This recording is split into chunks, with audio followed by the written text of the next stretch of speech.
Revista Venevisión, líder en opinión, por tu canal independiente, Venevisión. ¿Qué tal, amigos? Muy buenos días, bienvenidos a Entrevista Venevisión. Hoy vamos a conversar, tal como lo anunciamos, con Pedro Pablo Fernández, diputado ante la Asamblea Nacional. Gracias por estar aquí con nosotros. Muy buenos días. Gracias a ti, Endrina. Muy buenos días. Quisiera que iniciáramos nuestra conversación hablando de la actividad que se llevó a cabo esta semana, Puntos de Encuentro.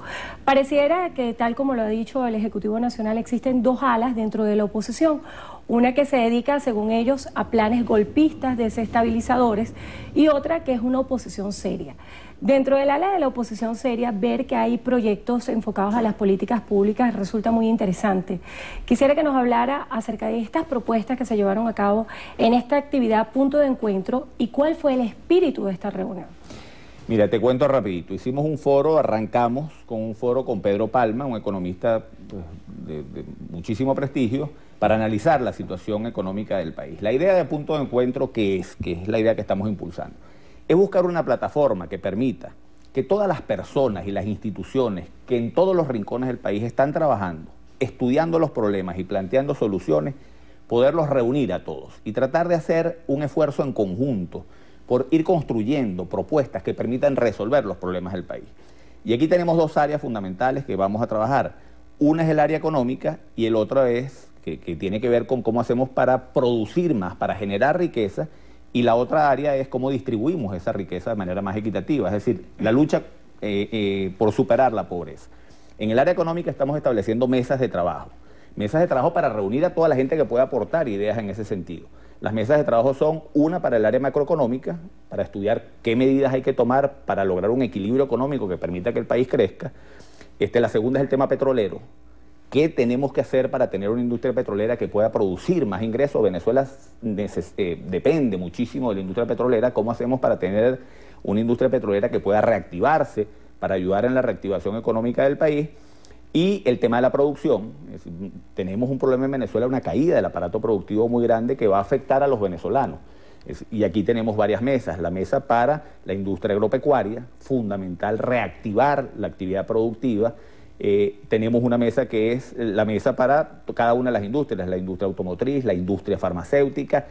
Venezuela está viendo un problema dramático porque la caída del aparato productivo nos va a afectar mucho, es decir, se están perdiendo empleos. La industria automotriz, por ejemplo, nosotros ensamblábamos 172.000 carros en el 2007, se están ensamblando este año, no llegamos a 20.000.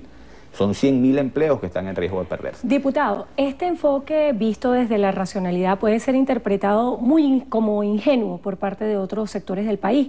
¿Cómo hacer que estas mesas de trabajo y los productos finales de verdad sean considerados por el Ejecutivo Nacional? ¿Y cuál es el puente que ustedes van a tender para que estas propuestas efectivamente sean escuchadas y llevadas a la práctica en el caso de ser consideradas viables? Mire, nosotros tenemos que pasar de la diatriba política infecunda que no deja nada. Es decir, nosotros nos distraemos muchísimo en una diatriba que al final al país no le está significando nada. La idea de esto es poner sobre la agenda pública los temas que realmente preocupan. ¿Qué es lo que le preocupa a la gente en este momento? La gente va al mercado y tiene una inflación altísima. Nosotros tuvimos 56% de inflación el año pasado. 56% de inflación y los salarios subieron 40%. Es decir, el país el año pasado se empobreció y este año la inflación, todos los pronósticos dicen que va a estar por encima de 70%. Y la inflación en alimentos es todavía mayor y es gravísimo. Es decir, nosotros tenemos que preocuparnos por esto, porque las familias de bajos recursos se consumen todo su ingreso en alimentos y la inflación en alimentos está por encima del 100%. Entonces, este es un tema que tenemos que entrarle y esta tiene que ser la agenda de discusión. La agenda de discusión no puede seguir siendo siempre una confrontación que no le dice nada a la gente. Si la gente está preocupada hoy porque le suben los precios, porque no consigue cosas. Mira, una familia va hoy al supermercado y no consigue harina pan y lo tiene que comprar afuera en un buhonero que se lo vende 3 y 4 veces el valor de la harina pan. Y esto está afectando mucho a los sectores populares porque el abastecimiento está llegando muy poco en los supermercados. Pero los sectores populares que se abastecen de las bodegas y de los pequeños establecimientos en los sectores populares no están abastecidos de nada y compran las cosas al final mucho más caro de lo que los tienen que comprar. Oye, esto es un problema serio y nosotros no le prestamos atención a los problemas reales de la gente porque estamos distraídos en una diatriba que no nos permite comunicar claramente una alternativa que sea capaz de presentarle al país la ilusión de que, mira, estos problemas se pueden resolver. Y aquí hay una gente que está trabajando, y es lo que queremos hacer con Punto de Encuentro, una gente que trabaja constructivamente en el planteamiento de una alternativa que nos permita superar los problemas. Diputado, usted ha hablado de la ilusión que pueden tener los venezolanos en proyectos como este, pero ¿cómo hacer que efectivamente exista una conexión entre las soluciones y los problemas que estamos viviendo los venezolanos en el día de hoy? Mira, es un tema de hacer una discusión amplia con todo el país, mira, y hacer una discusión además muy clara y muy honesta y muy sincera. La situación, la crisis económica de Venezuela es muy grave, que la puedo explicar muy rápidamente. El gobierno durante los últimos años le entró un ingreso muy grande de dinero producto de la subida de los precios del petróleo. Pero junto a eso el gobierno se endeudó muchísimo. ¿Sí? Durante estos años la deuda pública venezolana creció muchísimo. Pero además nos comimos las reservas internacionales, que son los ahorros que tiene el país. Todo ese dinero sirvió para financiar a un gobierno que ejerció una política social muy importante durante estos años. Pero eso es como el padre de familia, que tiene su salario, que el salario le subió, pero entonces pidió prestado, utilizó la tarjeta de crédito y además utilizó los ahorros, y durante el tiempo que tuvo el salario, que pidió prestado, que se ganó lo que había pedido prestado y que utilizó los ahorros, la familia vivió muy bien. Todo el que quería algo en la familia y lo pedía, había plata para dar.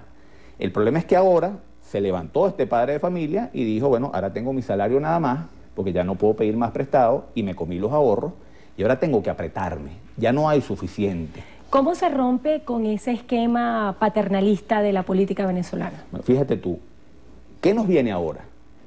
Estamos amaneciendo con un padre de familia que ahora el dinero no le está alcanzando. Ese es el problema de Venezuela. El problema de Venezuela es que está endeudado, que se comió los ahorros y que ahora no tiene suficientes recursos. ¿Qué tiene que hacer necesariamente? Recortar el gasto. Vienen momentos de sacrificio para los venezolanos, y eso hay que hablarlo. Eso hay que decírselo al país, eso hay que comunicarlo con los venezolanos.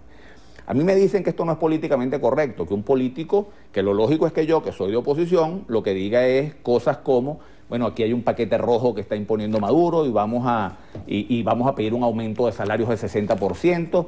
Si nos metemos en esa política de demagogia, nosotros no le vamos a hacer ningún favor al país, porque además mañana nosotros logramos un cambio de gobierno y cualquiera que venga, sea Maduro o sea el gobierno que venga, va a tener que tomar medidas duras, y estas cosas se tienen que hablar con transparencia y con sinceridad, porque yo creo que los políticos en Venezuela nos hace falta hablar con mucha más claridad frente a los venezolanos y de estos temas, y plantearle al país, mira, vienen tiempos difíciles, pero estos tiempos se pueden superar si nosotros aplicamos políticas en este momento para corregir el problema económico, porque la situación económica hoy es muy grave, pero mañana es peor, porque eso es una bola de nieve que va rodando y se va haciendo cada vez más grande. Si no atendemos esto ahorita con responsabilidad y con seriedad, ni este gobierno, ni ningún otro que venga a suceder a este gobierno va a poder manejar esta crisis económica, porque no va a tener el sustento necesario. Y por eso nosotros planteamos la necesidad de un gran acuerdo nacional, que es indispensable para poder aplicar una política económica que permita reactivar la economía y que ese gobierno pueda tener el sustento necesario.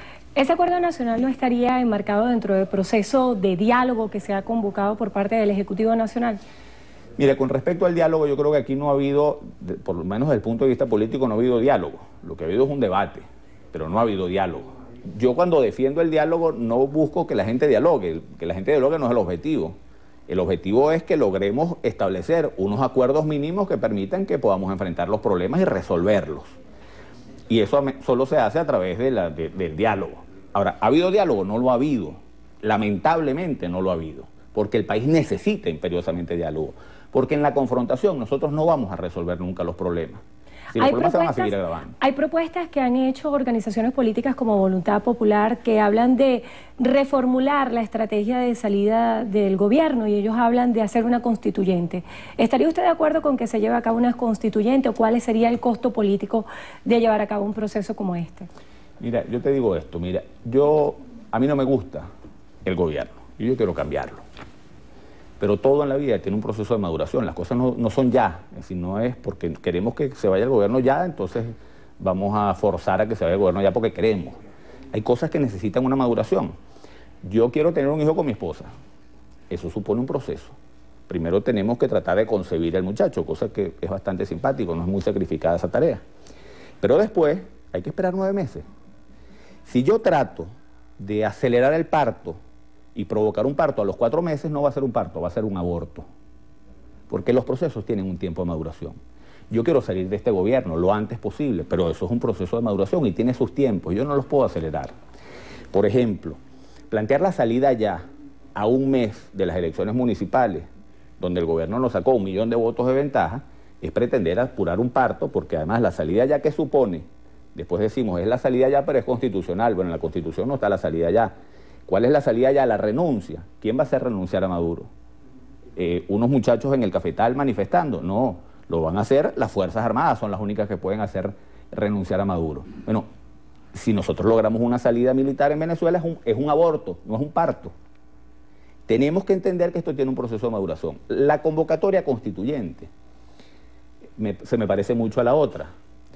¿Qué pasa si el gobierno hoy dice vamos a hacer una constituyente? Vamos a establecer las bases comiciales. Aquí hay 335 municipios, el gobierno ganó 270 en las últimas elecciones municipales. El gobierno podría decir perfectamente bien, vamos a elegir un constituyente en cada uno de los municipios del país. Y nos gana la constituyente 270-80. Con este CNE además, porque con este CNE es que podemos convocar la constituyente, porque no tenemos otro. Entonces vamos a tener una constituyente y se acabaron las elecciones parlamentarias dentro del año que viene. Y se acabó el proceso electoral porque nos ponemos en manos de un poder originario que va a tener el poder para hacer lo que quiera. Para modificar una constitución que no va a ser para mejorar la constitución, sino para hacerla todavía más entronado el poder a los que están actualmente. Entonces, vamos a actuar con responsabilidad, con seriedad y con madurez frente a esto. Vamos a hacer el esfuerzo para cambiar el gobierno, pero mientras tanto tenemos que ayudar a que el país no colapse, porque si el país colapsa vamos a vernos afectados todos. Diputado, se nos agotó el tiempo. Las propuestas de punto de encuentro, ¿a quién se las van a entregar? Mira, tenemos una página que hemos creado para que participe todo el mundo, porque la idea, como te decía antes, estamos montando mesas en cada una de las áreas, queremos que todo el mundo participe. La página es PDE Venezuela.